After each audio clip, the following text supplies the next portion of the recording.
The second part of the question was religious freedom and rights. What is the Islamic perspective on protecting minority rights in a predominantly Muslim country like Bangladesh? How should Muslims in Bangladesh respond to challenges related to religious freedom and interfaith harmony? As far as religious freedom and rights are concerned, there is no country in the world, there is no system in the world that gives rights to the followers of other faiths like what Islam has given. And you have that in the history of the seerah of the Prophet. You have the history in the seerah of the Khulafa Rashidin, whether it be Hazrat Abu Bakr, Hazrat Umar, Hazrat Usman, Hazrat Ali, may Allah be pleased with them all. So, in Islam, the non-Muslims are secured. Allah says in the Quran, in Surah Baqarah, chapter number 2, verse number 256, La ikrah fid deen, there is no compulsion in religion. Truth stands out clear from error. So, in Islam, there is no compulsion. So, in Islam, suppose if there is a religious structure, whether it be church, whether it be a synagogue, whether it be a temple, they are safe. Unless it's creating a fitna, that's a different case.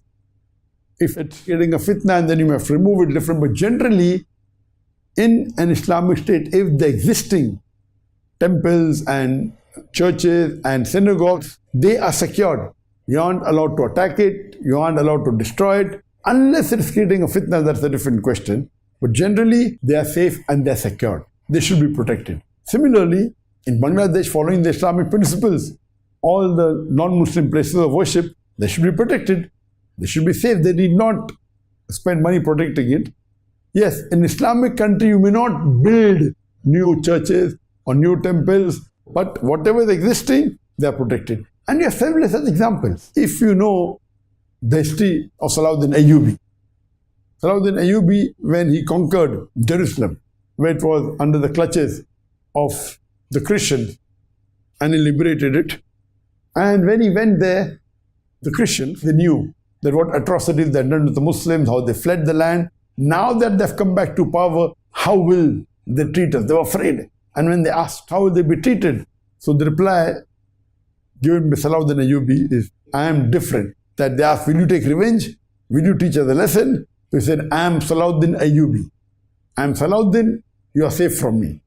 And he saw to it that he gave them all their rights and they were secured. A non-Muslim in a Muslim political system is secured. They are safe. And as far as religious freedom is concerned, but naturally I am of the opinion of whether it be Saudi Arabia, the Gulf countries, they do not allow propagation of other religions. And I agree with that. If you know something is wrong, you will not allow that thing to be taught. For example, all of us know maths. Simple question, if you want to keep a maths teacher, and the maths teacher teaches 2 plus 2 is equal to 5, then will you appoint the teacher? And the answer is no. Because we know basics of maths. So similarly, if we know basics of maths, we will not appoint a teacher which says 2 plus 2 is equal to 5. We'll appoint a teacher that says 2 plus 2 is equal to 4. So similarly, as far as religious freedom is concerned, they can practice the religion. If churches are there, it is safe, it's secured, they cannot be demolished. And at the same time, they can take guidance. In religious freedom, there should be interfaith dialogue, there should be commonalities, as Allah says, Ta'alaw ila kalimatin sawa'in bayna bainakum.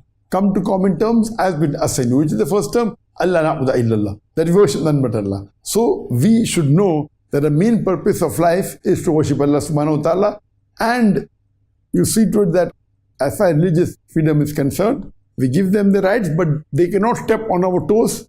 They cannot propagate things which we believe are wrong. They can practice it as long as they don't propagate their religion and they don't get a fitna. They can stay, and inshallah Allah subhanahu wa ta'ala will give hidayah and will see to it that they follow the deen.